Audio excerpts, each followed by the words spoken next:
Bienvenidos a esta tercera unidad de la materia.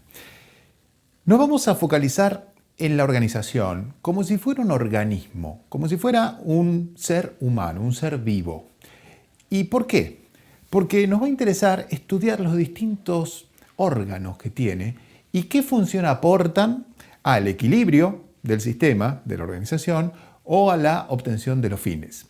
Esta es una mirada funcionalista. El funcionalismo es una escuela de pensamiento sociológico que estudia a la sociedad en función de analizar qué función cumple determinados actores sociales, instituciones, qué función cumplen las normas dentro de una sociedad, qué función cumple la religión, qué función cumple la educación, qué función cumplen los medios de comunicación. Bueno, esa perspectiva, cuando trata de mirar las organizaciones, es muy útil porque empieza a indagar en qué función cumple, por ejemplo, una estructura jerárquica dentro de una oficina, o qué función cumple el comedor en una organización, qué función cumple el juez, qué función cumple el director de un área, es decir, qué función cumple. Parece una pregunta redundante, pero vamos a ver que cuando uno entiende qué función cumple, también uno puede advertir cuando esa tarea deja de cumplirse y ya no es una función, sino que es una disfunción. Y las disfunciones son lo opuesto, es decir, la función es el aporte que hace una parte a el equilibrio del sistema o la obtención de los fines. La disfunción es la sustracción de ese aporte para conseguir los fines o el equilibrio. Alguien que está con un estado de malestar en su cuerpo es porque tiene una disfunción cardíaca, una disfunción gástrica, y eso hace que vos no estés cómodo y que no puedas sentirte bien con vos mismo. Estás desequilibrado. Una organización tiene cosas bastante parecidas a esta. Las organizaciones desequilibradas en realidad no es que no están cómodas, sino que no logran alcanzar sus fines o no logran ser eficientes o quiebran o la ciudadanía se empieza a indignar con los funcionarios y empleados de esa organización pública.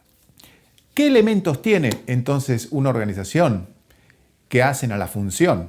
Bueno, el primer elemento es que tiene gente, una colectividad humana, un grupo, ¿no?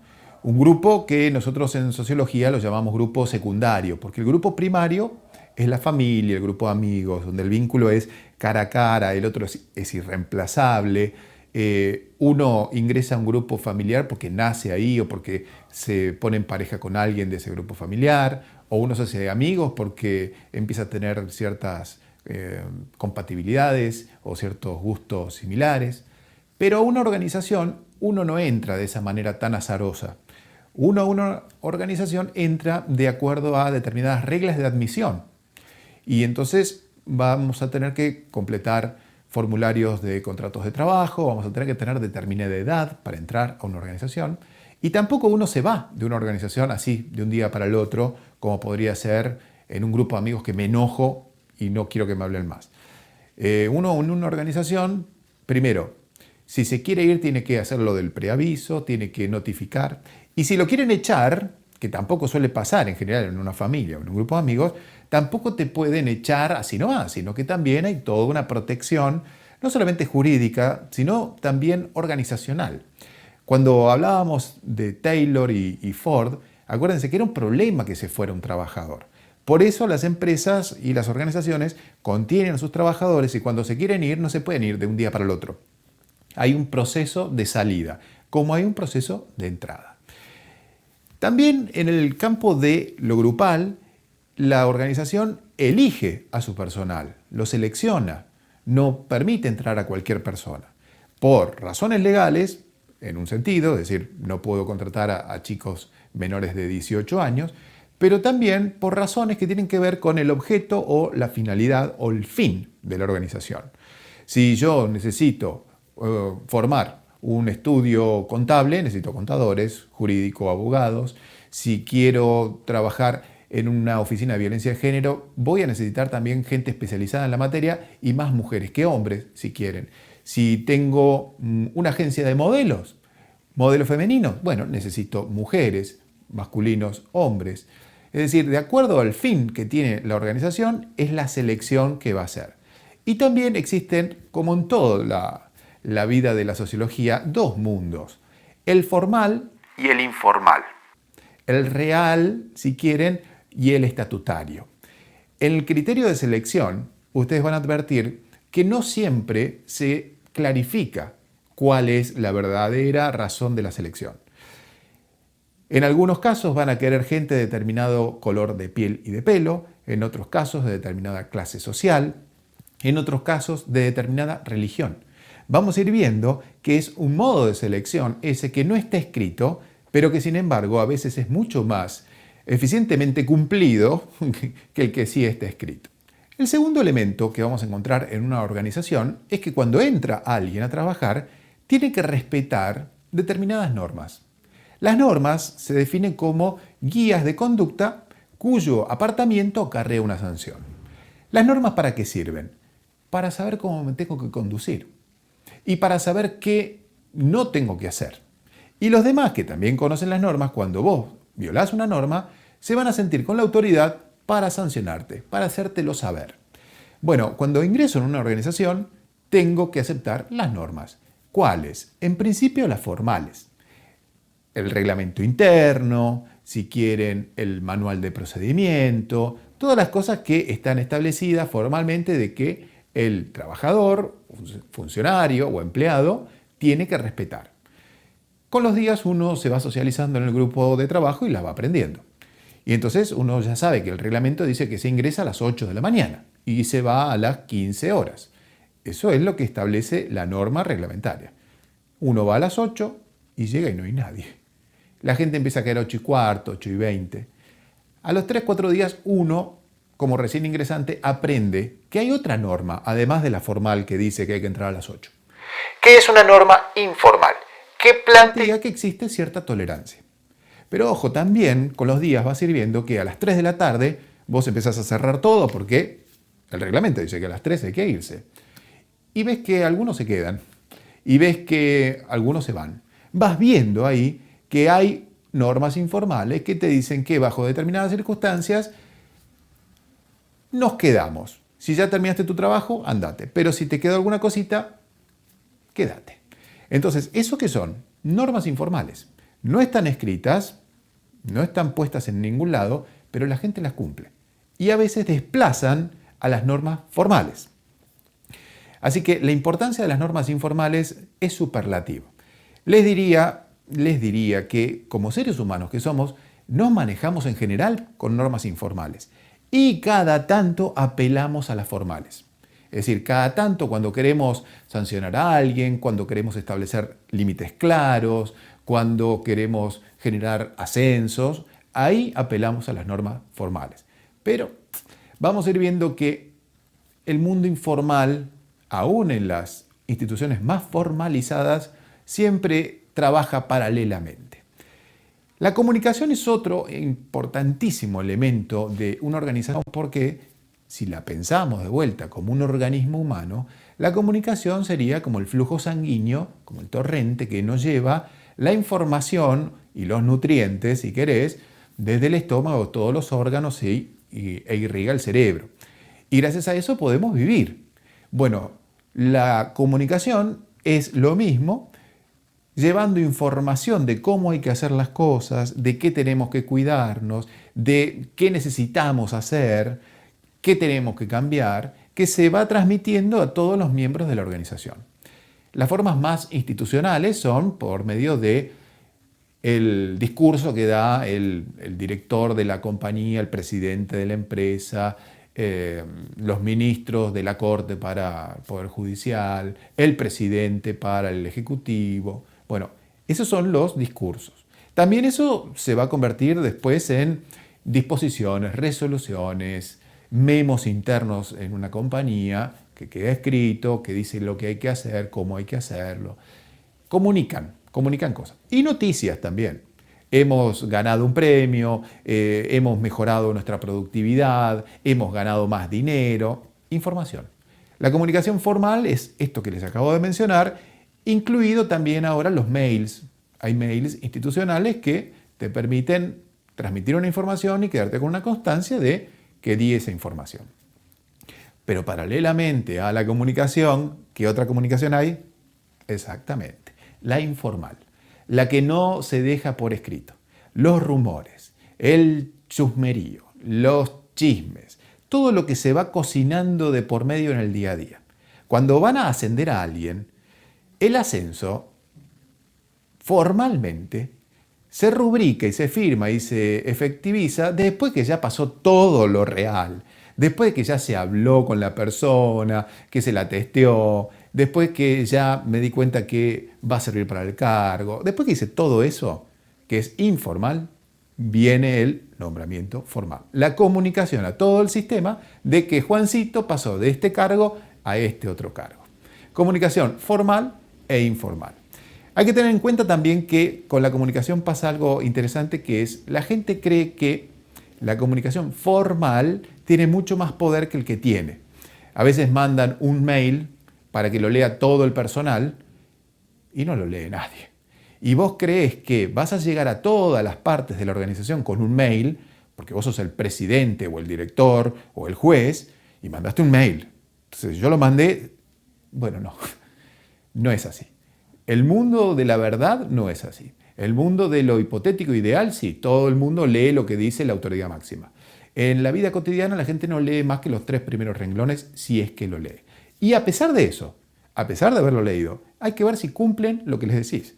Porque la comunicación no basta con que yo emita la orden o el mensaje. Tiene que completarse con algo que se estudia en teoría de la comunicación, que es el cierre del circuito. Yo envío el mensaje, el receptor lo recibe y me devuelve un feedback que es bien, ok, estoy de acuerdo, lo haré. Si no me contesta nada, esa información posiblemente se difumine, se pierda y no se cumpla. Y esto nos da paso a otro elemento, elemento poder. Elemento poder. El poder, habíamos visto con Weber, es la probabilidad de que el otro obedezca lo que yo le ordeno o le pido. En una organización es importante que el otro obedezca lo que yo le ordeno o le pido. ¿Por qué? Porque hay una estructura jerárquica donde unos controlan a otros. No es un ejercicio del poder egocéntrico de que quiero que haga lo que yo le pido para yo sentirme bien. Quiero que haga lo que yo le pido porque yo estoy empeñado en que se cumpla un objetivo. Él también, y entonces en mancomunidad, cada uno controlando al otro, vamos haciendo que la organización, como una gran tortuga o como un gran elefante, iba a decir en realidad, vaya avanzando pasito a pasito, coordinados todos, pero avanzando. El poder es eso. Y el poder me lo da la organización, me lo da de acuerdo a los cargos. Cargos en una estructura jerárquica, cuanto más arriba en la pirámide están, más facultades tienen de dar órdenes a más personas. Y de hecho, las personas que están en el último nivel de la pirámide son las que no tienen capacidad de mandar a nadie. Y el cargo superior tiene la probabilidad de mandar a todos. Probabilidad. Pero a veces, ¿qué pasa? Que el cargo inferior, el que no puede mandar a nadie, de repente tiene más poder en la vida cotidiana que un cargo medio. ¿Por qué? Porque hace mucho que está trabajando y ya la gente le consulta a él, porque tiene un carisma particular y la gente prefiere preguntarle a él antes que al otro, que es superior, pero siempre con mala onda, siempre contesta mal, siempre está enojado. Entonces le preguntan a este otro. En términos formales, este no tiene poder, pero en términos reales sí. En la vida cotidiana la gente le reconoce cierta autoridad y son capaces de hacer lo que éste les recomiende o después lo que éste les pida. Es posible que esta persona vaya creciendo dentro de la organización y logre su ascenso. Y cuando tenga su ascenso va posiblemente a asociar a ese poder informal que tenía el poder formal que le da la administración pública, la empresa, el poder judicial, la aduana, lo que sea. Suman los dos. Eso sería un jefe líder, lo perfecto. No siempre ocurre y a veces hay desfasajes. Hay personas que llegan a un cargo de poder y creen que llegar al cargo de poder es como ponerse una corona y no hacer nada y mandar. Bueno, suelen fracasar, suelen generar cuadros de ambientes tóxicos, cuando no situaciones de acoso laboral. El líder es el que no es que le gusta mandar, le gusta hacer lo que está haciendo. Y en ese me gusta hacer lo que estoy haciendo y conseguir objetivos, es que naturalmente le va surgiendo esta capacidad de ayudar a los demás para ayudarse a sí mismo, que es lograr objetivos. Entonces, cuando veamos liderazgo lo vamos a ver en particular, pero esto es un poco la mentalidad del líder. No es tirarme y hacer que los demás trabajen, es ayudar a que todos los demás trabajen lo mejor posible, porque de esa manera yo termino consiguiendo el objetivo de mi organización, que no es mi ego, que es el objetivo de la organización. Y nosotros a esos objetivos les llamamos fines.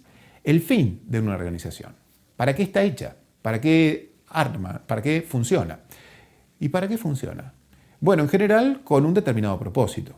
La administración pública va a ser para servir a los ciudadanos, una empresa para producir bienes y servicios, el ejército para la protección de la soberanía nacional, tienen su finalidad.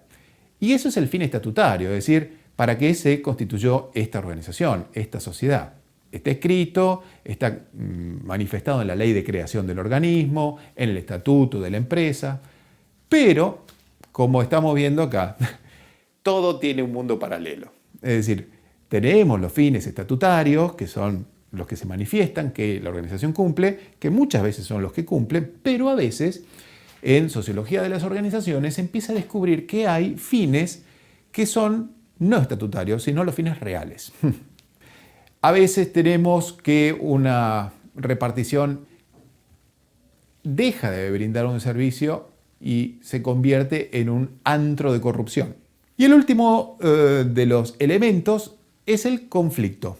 El conflicto en alguna época se lo consideraba negativo, ¿no? Porque el conflicto es la tensión entre miembros de una organización.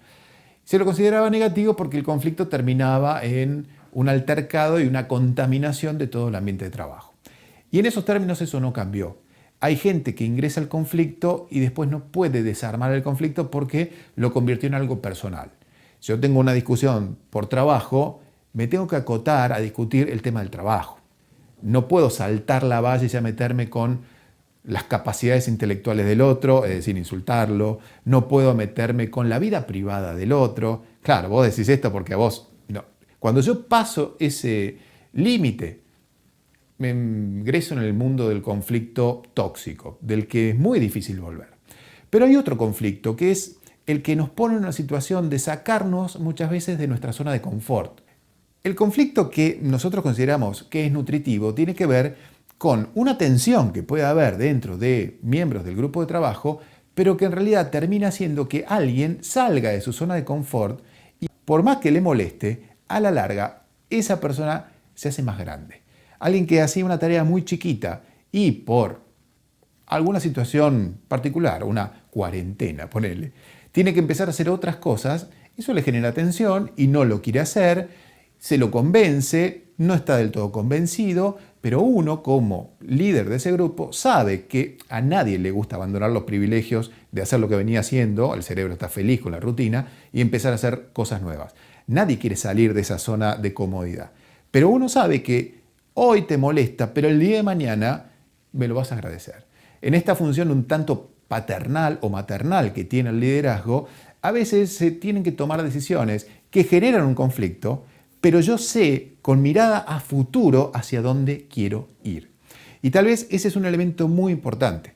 Cuando uno está en conflicto con el otro, mirando el conflicto solamente, es donde lo puede convertir en tóxico, porque lo va a querer ganar sí o sí a la discusión.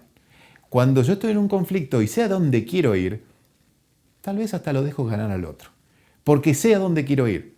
Si a dónde quiero ir es a satisfacer mi ego, me voy a matar en ese lugar. Si a donde quiero ir es a que esa persona pueda salir del lugar en el que está y cambiar, tal vez entrego un alfil para poder ganar el partido.